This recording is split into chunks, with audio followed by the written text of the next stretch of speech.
The symptoms we have from hypothyroidism and hyperthyroidism are antagonistic. Okay, because of hypothyroidism, we have a high action of the thyroid. So what is going to happen? Well, these people are going to experience weight loss and increased appetite. And even with that increased appetite, we are losing weight because it is like an acceleration of metabolism. Tachycardia and palpitations, diarrhea, because indeed, the thyroid also plays a role in our intestines, which is why it is super important to check.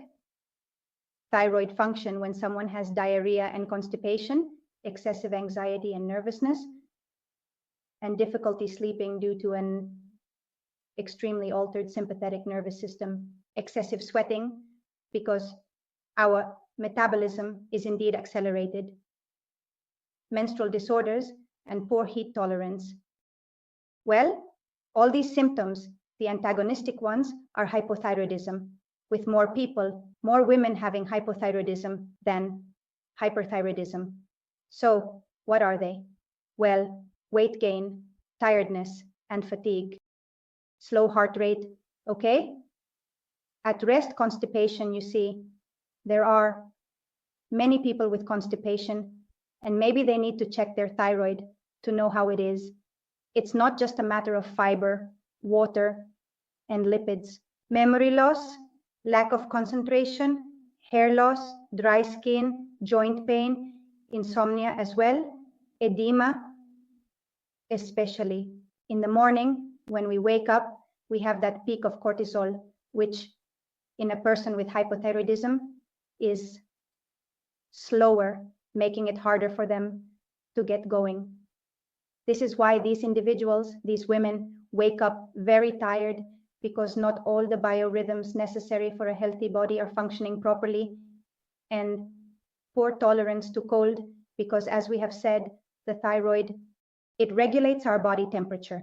So if it is functioning low, it will not be able to regulate the cold. So we are people who often feel colder than normal, or our joints get cold more quickly because we have that lack of thermostat that the thyroid provides. So I think there are many women here, and it's growing. Hypothyroidism is becoming more common. It is said that 1 in 3 women will suffer from hypothyroidism, of which nearly 90%, a very high figure, will be due to Hashimoto's disease, which is an autoimmune disease characterized by TSH values. I mean, by the values of TPO antibodies and TG and antithyroglobulin antibodies. This can be done through analysis methods, okay? So it's the blood tests. I recommend that everyone always get a thyroid profile checked. It's essential, okay? Unfortunately, they don't send everything. When they go to check the thyroid, they don't send everything. These are the lab tests that I would send to a patient to see how they are doing, okay? Although, according to the interview, there may still be more hormones at play that should be requested. But for example, TSH is the thyroid stimulating hormone, which should be in a range of 0.37 to 4.7. However, these values are not really optimal. They are already telling us that a TSH value above 2.5 is significant, right? Just imagine that it is at 3 and your normal T4 and T3 values come out. This already indicates greater thyroid activity. That is to say, it is working. It is making some compensations so that you can still have the hormones T4 and T3. But this is a matter of time if we do not address it beforehand. So one must always check the TSH, T3, T4, and of course the free T3. Many times it is not looked at, it is not sent, and the reverse T3 when it comes back. For me, these are super important values to have a better picture of your thyroid function. And of course, when there is already a blood test indicating that there is a problem, one should request the antibodies, the anti-TPO and anti-TG, which are the antithyroglobulins. Depending on the results, we could be talking about Hashimoto's disease, hypothyroidism, or Graves' disease. Well, there are medications, of course, that can help and should provide support. This is from a doctor, but it's not everything, okay? Because I know many women who, even though they are taking thyroxine, still feel tired.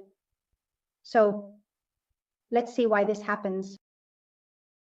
And well, girls, if we, or girls, boys, whoever is watching me, if we see just one pill as if it will fix all the problems, the truth is that we are mistaken, because we have reached the point where our thyroid has shown a problem, and we need to see why this imbalance has occurred. Of course, there are hereditary factors because, in fact, Hashimoto has a hereditary factor, as do all autoimmune diseases. But as we always say, epigenetics is what will trigger all these diseases. So, what happens? That our thyroid or our body is capable of coping with stressful situations but not maintained over time. And today's society is quite characterized by a lack of time and an excess of stress. And more so for us women who now have more responsibilities, we have less time, right? And that also leads to inadequate nutrition. Okay. Especially of trace elements like iodine, minerals, there is also a deficiency of proteins. I see it in consultation every day that protein is not sufficient, especially for women in perimenopause or menopause. We need an extra intake due to the stage we are going through and the vitamins. Exposure to toxins. For example, mercury and cadmium through food or packaging can also affect us because they are endocrine disruptors. What does it mean? That they really interfere with the communication of our endocrine system. So this is becoming more valuable now because we have to pay attention. The people who suffer from thyroid issues, especially those with Hashimoto who have an immune system that is already on alert, right? Be careful with perfumes, creams, parabens, cleaning products, and Teflon. Anything that is conducive to having an endocrine disruptor. For example, plastic bottles that are in water are really, well, they are not free of BPA. In fact, I invite you to do a test. It's a super simple test where you buy a bottle of water and leave it in the sun. Of course, that heating is going to happen, okay? All the properties of the plastic will leach into the water and the taste will be altered. It's a super simple test. And honestly, it's not good to drink heated water in a plastic bottle. So it is a matter of awareness. It is a task of awareness that we have to do little by little. Fluoride is also present in toothpaste.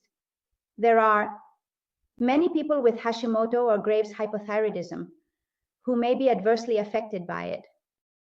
Well, radiation, infections, and viruses can also trigger a hormonal imbalance out of nowhere, a pregnancy. We have been able to be healthy, very healthy, but then a pregnancy came and our thyroid became unbalanced at that moment. Some medications also have the power to make our thyroid stop functioning properly, and as I mentioned, hereditary factors as well.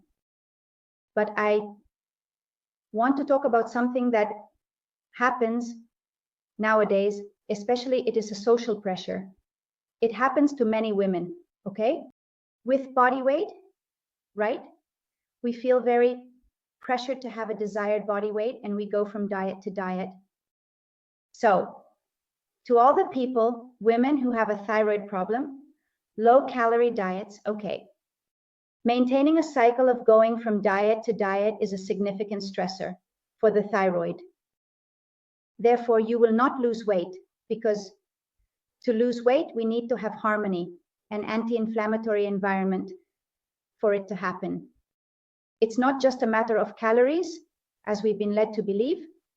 Thermodynamics is important, but now with everything we know, we understand that metabolic flexibility and immunity are a set that needs to be viewed together. It must be approached in an integrated manner. Therefore, a low-calorie diet will only stress the thyroid. The same happens with fasting. With prolonged daily fasting, it is exactly the same. It is a stressor to the thyroid, okay? The only thing it will do is prevent it from regaining that balance. There is also a lack of carbohydrates. There is now a carbophobia regarding carbohydrates because we do not fully understand how carbohydrates function in our body. And so it seems that the easy way out is to eliminate them from our diet. And although we may be following a normocaloric diet, the lack of carbohydrates in women with thyroid problems can also be harmful. And this is perfectly seen because I don't know if anyone here in the room has tried intermittent fasting, low-carb diets, or calorie-restricted diets, and the only thing they have achieved is either wasting time or feeling more tired.